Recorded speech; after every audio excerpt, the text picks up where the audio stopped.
ఎవరైనా కొడుకైనా బిడ్డైనా కనాలనుకుంటారు. ఆ తల్లి మాత్రం ఓన్లీ నాకు కొడుకే కావాలని శివుడికి అభిషేకం చేస్తున్నది. ఏమని? నాకు కొడుకును మాత్రమే ప్రసాదించు, బిడ్డను వద్దు. ఎందుకంటే అందరు బిడ్డలను బరువాదులు బతుకమ్మను ఆడిస్తున్నారు, మానభంగం చేస్తున్నారు, అందరిని కొడుతున్నారు. గోమాత అని మనం తల్లిగా భావించే గోమాతను నరికి వేస్తున్నారు. వాళ్ళందరినీ ఆపే శక్తి గల హనుమంతుడు లాంటి కొడుకును ప్రసాదించు శివ అని శివునికి రోజు మీరు సోమవారం వేస్తారు. వాళ్ళ అమ్మ జిజియాబాయి ప్రతిరోజు శివ శివ శివ శివ అనుకుంటూ ఇవ్వు శివ ఇవ్వు శివ ఇవ్వు శివ అంటూ అంటే జన్మించిన వాడే ఛత్రపతి శివాజీ. కొట్టండి చెప్పండి. ఛత్రపతి శివాజీ మహారాజుకి తల్లి అన్నది కదా. ఆ ఛత్రపతి శివాజీ స్టోరీ ఎవరు చెప్పాలి? మనందరికి ఎవరు చెప్పాలి? మన ఇంట్లో తల్లిదండ్రులు చెప్పాలి. పూర్వం ఎట్లుండే అంటే తల్లి ఒడి అమ్మ ఒడి దేవుని గుడి నేడు ఉన్నాయా? అవి స్కూల్లో ఏం చెప్తున్నారు? మేఘాలయ విద్యా విధానాన్ని బోధిస్తున్నారు. గుళ్ళలో ఒకప్పుడు ఎట్లుండదంటే పూర్వము భజన గాని ఏది గాని అయ్యగారు వస్తే భక్తులకు కూర్చోబెట్టి ధర్మం ఇది బొట్టు పెట్టుకోవాలి, కట్టు బొట్టు మనం గాజులు వేసుకోవాలని బోధించేది. ఇప్పుడు గుళ్ళలో అది చెప్తున్నారా? అయ్యగారు కనీసం వాల్యూ ఉందా? మరి బల్లో అవి చెప్తున్నారా? మరి ఎవరు చెప్పాలి? అమ్మ ఒడి. అమ్మ ఎడిగిపోతుంది రోజు, అమ్మ ఎడిగిపోతుంది రోజు. చెప్తారా? నేను చెప్పాలా? పని కాదమ్మా, అమ్మ ఏడిపోతుంది రోజు. తెలియదా మీకు? అట్లా తెలియకపోతే ఎట్లా? నేను చెప్పానా? మొగిలి రేకులు, ఇనుప రేకులు, మనసు మమత, కుంకుమ పసుపు, ఇంకేమో సీరియల్ వస్తాయి కదా. ఆ సీరియల్ టైం కాగానే ఆ మాట వెళ్ళిపోతుంది. మీకు తెలియదు స్వామి, మన ఏమంటారు హైదరాబాద్ లో ఒక ఆయన పల్లెటూరు అయినా హైదరాబాద్ పోయిండు. మంచిగా వింటున్నారు కదా. హైదరాబాద్ అయినా పల్లెటూరు అయినా హైదరాబాద్ పోతే ఆడ చార్మినార్ పేద ఉంది. అది చార్మినార్ అడిగిండు, ఈ చార్మినార్ ఓళ్ళు కట్టిరు అని చెప్పేసి అంటే నైమాలు అన్నాడట ఒకడు. నీ అమ్మ ఇదేంద్రా నైమాలు కట్టిందా అని చెప్పేసి అని వాడు ట్యాంక్ బండ్ పోయినట. ట్యాంక్ బండ్ ఇది అంతా మంచిగా ఉంది, బుద్ధుడు బొమ్మ ఓళ్ళు కట్టిరు ఆయన వాడు నైమాలు అన్నాడట. అరే ఇది కూడా నైమాలమే కట్టినా అని చెప్పి ఆయన ఇంకో దగ్గర పోయి ఇంకొకటి అడిగినట. గోల్కొండ అడిగిన, గోల్కొండ ఎవరు కట్టినట్టే నైమాలు అనంట వాడు. నైమాలుమా. ఇంకొద్దిగా ముందడు పోతే ఒక పాడే పోతుందంట. వీడు ఎవడంటే నైమాలు గాడు వీడు అని చెప్పి నైమాలు అనంట. ఓకే అమ్మ నైమాలు గిన్ని కట్టి గీడ ఇట్లా అవుతుంది చచ్చిపోయింది. మనం కూడా మన ధర్మం గురించి మనం ఏం తెలియకపోతే మనం కూడా నైమాలు గలమవుతాం. కాబట్టి మనకు కూడా యూట్యూబ్ ఉన్నది, ఫోన్ ఉన్నది. తీసి పిల్లలకు రోజు ఏమి ఇస్తున్నాం మనం పిల్లలకి? వాడు తినకపోతే ఫోన్ ఇచ్చి ఇన్స్టాగ్రామ్ ఓపెన్ చేస్తాం, వాడు రీల్స్ పైకి అంటేనే ఉంటాడు. వాడు మొన్న ఆశ్చర్యం ఏంటి, మన అన్నస్వామి కొడుకులు వాడు యూరిన్ మోస్తున్న ఒక ఫోన్ లో చేతి పట్టుకున్నా, వాడు ఫోన్ ఇచ్చలేడు. ఎంత దారుణంగా తయారైంది స్వామి వ్యవస్థ. ఇంకొక విషయం, హైదరాబాద్ లో ఒక ఆమె సాఫ్ట్వేర్ ఒకడేమో ల్యాప్టాప్ పట్టుకొని ఆడుతుండు. వాళ్ళ కొడుకు వచ్చిండు. కొడుకు వచ్చి ఏమన్నాడు తెలుసా? మమ్మీ నన్ను కన్నావా, డౌన్లోడ్ చేసుకున్నావా అన్నాడట. డౌన్లోడ్ చేస్తారు కదా యాప్ ప్లే స్టోర్ లో, నన్ను కన్నావా డౌన్లోడ్ చేసినావా అన్నాడు. అంటే ఎవరు చెప్పాలి? ఛత్రపతి శివాజీ కూడా వాళ్ళ అమ్మ కూడా ఇట్లే నాకెందుకులే నాచింది బొచ్చా శ్రీరామ రక్ష నేను ఒక్కడిని బాగుంటే సరిపోతానని అనుకుంటే ఇవాళ ఇంతమంది స్వామి ఒక్కరు కాదు ఇద్దరు కాదు గుర్తుపెట్టుకోండి 3,50,000 మంది ఉరికంబాలు ఎక్కిరు, దహనమైపోయారు. ఉరికంబాన్ని ముద్దాడింది స్వామి భగత్ సింగ్. ఉరి వేసేటప్పుడు చివరి కోరిక ఏముంది అని చెప్పేసి అంటే నన్ను కాల్చకండి, ఉరి వేయండి, ఉరి వేయకండి, కాల్చండి నన్ను. ఎందుకంటే ఆ రక్తం మడుగుల నుంచి రక్తం బిందువులు కింద పడితే ఆ రక్తం బిందువుల నుంచి ఒక్కొక్క భగత్ సింగ్ ఉద్భవించి రామ్నగర్ లో ఉన్న చిన్న భగత్ సింగ్ లాగా తయారై ఎవరైతే బంగ్లాదేశ్ లో, ఎవరైతే మయన్మార్ లో, ఎవరైతే దేశాన్ని ధర్మాన్ని కించబడుతున్నారో వాళ్ళందరినీ షూట్ చేస్తాడో అని చెప్పేసి అని భగత్ సింగ్ ఉరికమ్మాన్ని ముద్దాడిండు. తల్లి మాట జబదాటని శివాజీలా తిరిగి రావాలి.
ప్రతి వ్యవస్థలో ఒక అవస్థ ఉంటది, అవునా కాదా?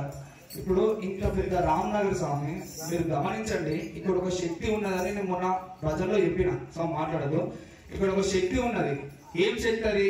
కుక్కునూరుపల్లి హనుమాన్ టెంపుల్ ఎంతమంది తెలుసు? చేతులు ఎత్తండి. నల్లరాతి విగ్రహం ఉంటది. మీరు నేను తిరిగిన మట్టుకైతే చెప్తున్నా, నాకు తెలిసిన విషయం అమ్మ, అక్కడ మాత్రమే సూర్యకిరణాలు డైరెక్ట్ హనుమంతుని ముఖం మీద పడతాయి. హనుమంతుని గురువు ఎవరు? సూర్య భగవానుడు. హనుమంతుని గురువు ఎవరు? సూర్య భగవానుడు. ఆయన చిన్నప్పుడే పండు అనుకుని సప్పని పోయి వెళ్ళిపోయి స్పైడర్ మ్యాన్ కాదు వెళ్ళింది, సూపర్ మ్యాన్ కాదు వెళ్ళింది ఎవరు? హనుమంతుడు. వెళ్ళింది ఎవరు? వాయు వేగంతో లంకలు లంఘించి దూకి లంకలు గాల్చి లంకలో ఉన్న వానర సైన్యంతో అందరిని మట్టు పెట్టింది స్వామి. ఆ హనుమంతుని చూసి మనం ఒక విషయం నేర్చుకోవచ్చు. ఏంటి తెలుసా? ప్రతి ఒక్క వ్యవస్థలో నేను చూసినప్పటికీ ప్రతి ఒక్క వ్యవస్థలో ఎట్లా అంటే మనస్పార్థలు వచ్చి పని చేసే వాళ్ళు కూడా పని చేయలేకపోతున్నారు. వాళ్ళందరికీ నేను ఒక చిన్న టెక్నిక్ చెప్పాలా? ఇక్కడ రామ్నగర్ లో ఇప్పుడు సన్మానాలు 60 మందికి 70 మందికి అయ్యాయి. నాకు చాలా సంతోషంగా ఉంది. మీకు తెలియని విషయం ఏంటంటే, సన్మానము ఎప్పుడైతే జరుగుతుందో తర్వాత చెప్తారు. ఇక్కడనే ఆపిస్తున్నా, తర్వాత మళ్ళీ గుర్తు చేస్తాం మీకు. అప్పుడు ఎందుకు మనస్పార్థాలు వచ్చి ఎందుకు పని చేయలేకపోతున్నారు? ఒక్కడే ఎందుకు చేయాలా? ఒక చీమ ఉంది, నల్ల చీమ, అది ఒక్కటే కుట్టింది అనుకో, దాన్ని కీమ నరికేస్తాం. అది ఒక 100 చీమలు వచ్చి కుట్టినాయి అనుకో, కొట్టగలుగుతాం మనం? ఒక్కడు చేస్తే కళ్ళల్లో అవుతాడు, 100 మంది చేస్తే కళ్ళల్లో గారు. అందుకనే కలిసి కట్టుగా ప్రతి శనివారం ఇక్కడ భజన జరుగుతుంది. ఇది ఎందుకు శక్తివంతం? మీరు ఒక పొద్దున వచ్చి ఆ సూర్యోదయం కలిసి చూడండి, సూర్యుడు అక్కడి నుంచి వస్తే హనుమంతుడి మీద కిరణాలు పడతాయి. ఈ దేవాలయం అంత శక్తి ఉంది, గుర్తించండి దీన్ని. ఇదే కొండగట్ట నమ్మండి, ఇది కొండగట్టగా మారిపోతుంది. ఇక్కడ అంత రద్దీగా ఏర్పడుతుంది. భక్తులు ఇక్కడ నుంచి మొదలైతే అక్కడ దాకా లైన్ అవుతుంది. ఇది స్వాముల యొక్క కోరిక కాదు స్వామి. అక్కడ నిలబడి ఏం తెలియనట్టు చూస్తున్నాడు, రాజన్న కోరిక. ఎవరైనా గుర్తించండి స్వామి, ఎవరైనా గుర్తించండి స్వామి. మీరు మన ఇంట్లో ఒక శుభకార్యం జరిగితే మనం ఎంత పని చేస్తాం, ఎంత తీవ్రత ఉంటుంది మనకు. ఇప్పుడు మన చెల్లె పిల్లో మన అక్క పిల్లో ఉంటే ఎట్లుంటది? ఆ స్వామి గుడికి ఏదైనా వాళ్ళ టీం వేసుకొని వాళ్ళ టీం అంతా కూడా ఏమైనా నా ఇంట్లో కార్యం అని భావించి ఎంత సేవ చేస్తున్నాడు స్వామి. తండ్రి జరిగిపోయాడు, వాళ్ళ తండ్రి మాల వేద్దాం అనుకునే లోపు తండ్రి జరిగిపోయాడు. పాపం ఎంత బాధ అంటే చెప్పలేని బాధ అది. ఆ స్వామి అయినా కూడా ఇక్కడికి వచ్చి నాకు దేవుడు ఉన్నాడు, నాకు మంచి చేస్తాడు ఎప్పటికైనా అని చెప్పేసి ఆ స్వామి వారిని నమ్ముకొని భజన విజయవంతం అయ్యేదాకా నేను ఇక్కడనే ఉంటా అని చెప్పేసి ఏం తెలియనట్టు ముక్త మోహన బదన భాస్కరుడు లాగా నిలబడ్డాడు స్వామి. ఒక్కసారి చప్పట్లు కొట్టండి. మీరు ఏ పని చేసినా స్వామి చెప్పండి, మీరు ఏ పని చేసినా కానీ నేను చేస్తున్నా చెప్పకండి. మీరు చేస్తలేదు, మీతోటి ఆ దేవుడే ఏపించుకుంటుండు. సరెండర్ అయిపోండి. అప్పుడు అహంకారం పోతుంది. అహంకారం పోతే మనస్పర్ధలు పోతాయి, పని జరుగుతుంది వేగంగా. నేను ఏంది? నువ్వు ఎవరు? నువ్వు అసలు ఏంది? నేను చేసిన అందరు చెప్తున్నారు స్వామి. ఇలా నేను అది కట్టినా, నేను ఇది నువ్వు కట్టలే స్వామి, నీతోటి ఆ స్వామి కట్టించుకున్నాడు. ఇంత చేసిండు స్వామి. లాస్ట్కి వస్తే రాముల వారిని కలిపిండు. రావణాసురుడు ఆయన ఎంత పెద్ద 10 తలలు ఉంటాయి ఆయనకు. ఆ 10 తలల రావణాసురుడు సీతమ్మ తల్లిని ఎత్తుకోపోతే రాముడు ఏడుస్తుంటే రాముడు దుఃఖాన్ని తీర్చిండు. లక్ష్మణుడు పడిపోతే ఒక్క మొక్కదేమంటే సంజీవి పర్వతాన్ని మొత్తం ఎత్తుకొచ్చిండు. లాస్ట్కి వస్తే ఆయనకి మన పదవి ఇచ్చిర్రా, ఎమ్మెల్యే పదవినా ఎంపీ పదవి ఇచ్చిర్రా? మళ్ళీ స్వామి ఇదంతా ఎట్లయింది స్వామి అంటే కూడా ఆయన ఎంత శక్తివంతుడు తెలుసా? 1000 మంది రావణాసురులు కూడా తన భుజదండం కింద పిడిగుద్దలతో చంపగల శక్తిమంతుడు హనుమంతుడు. కొట్టాడు చంపాలి. అలాంటి హనుమంతుడి మాల మీరు తీసుకున్నారు. ఎంత శక్తివంతులు ఉండాలి మీరు. ప్రొద్దున పూజ అయిన వెంటనే అందరూ పండుకుంటున్నారు. ఎందుకు పండుకుంటారు స్వామి నాకు అర్థం కాదు. దీక్షగా పండుకోవాలా? మీకు ఒక దేశం పేరు చెప్తా, ఇండోనేషియా. చెప్పండి ఒకసారి. ఇండోనేషియా చెప్పండి. ప్రపంచంలో అదొక దేశం, మన భారతదేశం ఎట్లా అట్లా. ఆ ఇండోనేషియా దేశంలో పూర్తిగా ముస్లింలే స్వామి. ఎవరు? మొత్తం ముస్లింలే. నాకు కూడా ముస్లిం ఫ్రెండ్స్ ఉన్నారు, మొత్తం ముస్లింలే. అలా పాకిస్తాన్ అధ్యక్షుడు అడిగి పోతే ఆ పరేడ్ గ్రౌండ్ లో హనుమంతుడి విగ్రహం ఉంది. ఏముంది? హనుమంతుడి విగ్రహం. పాకిస్తాన్ అధ్యక్షుడు వెంటనే ఆ ఇండోనేషియా అధ్యక్షుడు ఆఫీస్ రూమ్ పోయింది. అంటే ఉంటది ఆఫీస్ రూమ్. ఆ ఆఫీస్ రూమ్ లో హనుమంతుడు సంజీవ్ పర్వతాన్ని ఎత్తుకోయే హనుమంత్ విగ్రహం ఉంది. అప్పుడు పాకిస్తాన్ అధ్యక్షుడు అడుగుతాడు, నువ్వు ముస్లిం, నేను ముస్లిం, మరి ఫోటోలు ఏంటి అంటే అప్పుడు ఇండోనేషియా అధ్యక్షుడు చెప్తాడు, నేను గతంలో హిందువుని, ఇప్పుడు మతం మారాను, కానీ నా రాముని మర్చిపోలే అన్నాడు. కుట్టండి చెప్పండి. హనుమంతుని మర్చిపోలేదు, నా రాముని మర్చిపోలేదు. గతంలో నేను రామునికి పూజ చేసిన, హనుమంతునికి పూజ చేసిన, ఇండోనేషియాలో ఎక్కడ చూసినా వినాయకుడు కనబడతాడు, హనుమంతుడు కనబడతాడు, రాముడు కనబడతాడు. పక్కపొంటి దేశం కూడా హనుమంతుని సగర్వంగా నేను హిందూ అని భావిస్తుండగా ఇంకా ఎందుకు మనకు కులము, ఇంకా ఎందుకు మనకు కులము? ఆ కులము చుట్టూ పిచ్చి పిచ్చి అల్లర్లు అయితే మీకు తెలియదు, పోస్తున్నారు ఒక్కొక్కరిని. బంగ్లాదేశ్ లో ఎట్లయినా తెలుసా మీకు అల్లర్లు? బంగ్లాదేశ్ లో ఎందుకు? ఇప్పుడు మొన్న మన పక్కన జమ్మూ కాశ్మీర్ లో ఏమైంది స్వామి? ఏమైంది? మీ కులము ఈ రెడ్డి అని చంపిండా, లేవు సాగలోళ్ళని చంపిండా, ముద్రాజన్ చంపిండా? హిందువా చూసి కాల్ చేసి ఆ ఆడవాళ్ళ నుంచేసి నిన్నెందుకు వదిలిపెడుతున్నా అంటే నువ్వు వెళ్ళి మోడీకి ఎప్పుడు నెక్స్ట్ టార్గెట్ నీ మోడీ అని చెప్పిండు. మోడీకి వెళ్ళి చెప్పినాక మోడీ ఏం చేసిండు స్వామి? 28 మందిని మట్టు పెడితే తల్లులందరూ ఏడ్చిరు. 28 మంది తల్లులు స్వామి. ఒక మాతనైతే అప్పుడే మ్యారేజ్ చేసుకొని వాళ్ళు చూడడానికి వెళ్ళిరు. ఆ మాత గోస చూడలేక ఏడ్చిరు స్వామి. నరేంద్ర మోడీ కూడా ఏడ్చిండు. మరో 2 రోజుల్లో ఎరుపంటే ఎవడికి రా భయం, అది నా తల్లి నుదుట నా సింధూరం రా అని చెప్పేసి అని సింధూర్ ప్రాజెక్ట్ ని పెట్టి 2 రోజుల్లో 48 మందిని ఉగ్రవాదులను కథం చేసిండు. చప్పట్లు కొట్టండి. అర్థమైందా? హిందువు. నేను అడుగుతా స్వామి అందరినీ, హిందూ అంటే ఎవరు? నన్ను ఒక ఆయన అడిగిండు, ఛత్రపతి శివాజీ ఓన్లీ మరాఠాకే దేవుడా, మహారాష్ట్రకే పరిమితం ఆయనే. అవునా? మహారాష్ట్రలో పుట్టాడు కదా, మహారాష్ట్రకే పరిమితమా? ఏం కాదు, అటు చూడకండి, వెలుగులు చిమ్ముతున్నాయి, ఏం కాదు, ప్రశాంతంగా ఉన్నాడు, ఆయన చూసుకుంటాడు, ఆయన ఉన్నాడు, బాస్ ఉన్నాడు. ఆయన నన్ను ఒక ఆయన అడిగిండు, కాదు స్వామి అని చెప్పిన, దేవుడా అని చెప్పేసి అడిగిండు. దేవుడు కాదు స్వామి అని చెప్పిన. ఛత్రపతి శివాజీ దేవుడు కాకపోవచ్చు స్వామి, ఛత్రపతి శివాజీ దేవుడు కాకపోవచ్చు, కానీ ఈ రోజు గుళ్ళు గోపురాలు ఉన్నాయో స్వామి, ఆ గుళ్ళల్లో దేవుడు ఉన్నాడంటే కారణం మాత్రం ఛత్రపతి శివాజీ. కొట్టండి చప్పట్లు. ఎన్ని గుళ్ళు స్వామి,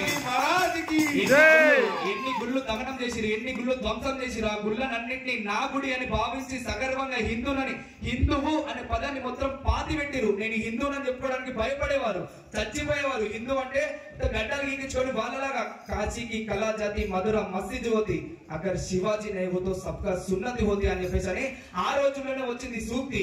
ఎవ్వరు నమ్మలేదు. ఇప్పటి కూడా హిందూ అంటే సమాధి చేసి పెట్టిన దాన్ని మొత్తం బద్దలు కొట్టుకుంటూ వచ్చి గర్జించి చెప్పండి నేను హిందువు అని చెప్పేసి అని కళ్ళ ఎదురుగా చెప్తున్నాడు స్వామి నరేంద్ర మోడీ. నేను గుజరాతీని అని చెప్పేసి అంటే ఆయన మెచ్చుతారా స్వామి? ఎందుకు చెప్తున్నాను నరేంద్రుడి గురించి? ఆనాటి నరేంద్రుడు ఈనాటి నరేంద్రుడు ఇద్దరు సేమే. ఆయన వేరు ఈయన వేరు కాదు. ఆయన కళలను ఈయన సాకారం చేస్తున్నాడు. సింపుల్ గా చెప్పాలా మీకు ఒక మాట, ఈ స్వామికి ఏం పని లేదు, మోడీ గురించి బొరుతాడు అని చెప్పేసి మీరు అనుకోవచ్చు. మీరు అందరు ఏం మాల వేసుకున్నారు? గట్టిగా చెప్పండి స్వామి. హనుమంతుడికి ఇష్టమైన వరెవరు? హనుమంతుడికి ఇష్టమైన వరెవరు? అయోధ్యలో పుట్టింది ఎవరు? అయోధ్యలో పెరిగింది ఎవరు? అయోధ్యలో నడిచింది ఎవరు? అయోధ్యలో వనవాసానికి వెళ్ళింది ఎవరు? ఆ నేలపైన గుడి కట్టించే దమ్ము ఎవరికైనా ఉందా? ఆ రోజున ఏమైనా గొడవనైనా జరిగిందా? భారతదేశం మొత్తం 54 దేశాలు షేక్ హ్యాండ్ ఇవ్వడానికి రెడీగా ఉన్నాయి నా నరేంద్రుడికి. రాముడు పుట్టి పెరిగి నడిచిన నేలపై అయోధ్యలో దివ్యంగా భవ్యంగా రామ మందిరానికి మీ అందరికి ఇష్టమైన రాముడి గుడి కట్టించింది స్వామి నరేంద్రుడు. అందుకోసమే స్వామి గుర్తుపెట్టుకోండి, నేను బీజేపీ కాదు, టిఆర్ఎస్ కాదు, ఏ పార్టీ కాదు. నేను మోడీ హనుమంతుడు భక్తుడు, నేను ఆయన భక్తుడు అంతే తప్ప అవకాశం దొరికినప్పుడు ఆయన కోసం కనీసం నేను ఏదన్నా చప్పట్లన్నా కొట్టిపోయకపోతే నేను ఎందుకు పుట్టినా అనే ప్రశ్న నాకు వస్తా స్వామి. కాబట్టి ఒక్కసారి గట్టిగా చప్పట్లు కొట్టాను. తల్లి మాట చెప్పదాటని శివాజీలా తిరిగి రావాలి ఛత్రపతిలా.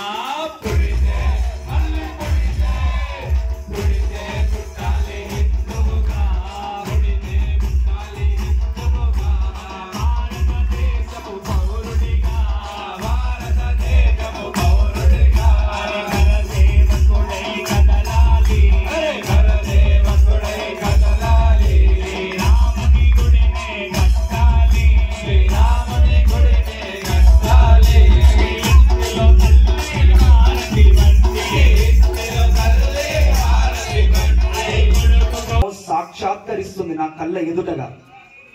చెప్పాలా? ఏంటిదో చెప్పాలా? చెప్పండి అనండి, చెప్పండి అనండి. నా తల్లి భరతమాత ప్రపంచంలో ఉన్నతమైన సింహాసనంపై కూర్చొని ప్రపంచం మొత్తానికి జ్ఞాన భిక్ష పెట్టే రోజు వస్తా స్వామి. చప్పట్లు కొట్టండి. భారత్ మాతాకి జై. మళ్ళీ ఒకసారి చెప్తున్నా స్వామి, ప్రతి శనివారం మంగళవారం మీరు మీ పిల్లల్ని గుడికి ఖచ్చితంగా తోలండి. హనుమంతుని ఖచ్చితంగా నమ్మండి. హనుమాన్ చాలీసా మాల వేయడం ఎంత ముఖ్యమో, మాల వేసినాక వాళ్ళకు హనుమాన్ చాలీసా వస్తలేదు స్వామి. హనుమాన్ చాలీసా కనుక వాళ్ళకు నోటెడ్ వచ్చిందనుకో, మీరు వాళ్ళని పట్టించుకొని అక్కర్లేదు. వానికి రోగం ఉండదు, బలహీనంగా ఉండడు, చదువులో వెనక ఉండడు, బలవంతుడు ఉంటాడు, ఆరోగ్యవంతుడు ఉంటాడు, చదువులో ముందుంటాడు. అన్ని ఉన్న హనుమంతుని మనం మర్చిపోయి మనం మాలలు వేస్తున్నాం. మాలేం స్వామి నువ్వు వేస్తున్నావు అని నేను వేస్తున్నా అని చాలా మంది వేస్తున్నారు. భక్తితోటి భావంతో వేసిన వాళ్ళకి ఖచ్చితంగా హనుమంతుడు సాక్షాత్కరిస్తాడు. భక్తితోటి భజన చేస్తే ఖచ్చితంగా సాక్షాత్కరి. నేను సాక్ష్యం దానికి ఎన్నోసార్లు కళల నేనే సంజీవ పర్వతాన్ని ఎత్తుపోయినట్టు కళలు వచ్చేది. అవునా కాదా? మీరు నమ్మండి, ఒక్కసారి నమ్మి గట్టిగా. హనుమంతుడు అంటే ఏమనుకుంటారు మీరు? హనుమ యొక్క అర్థం ఏంటిది?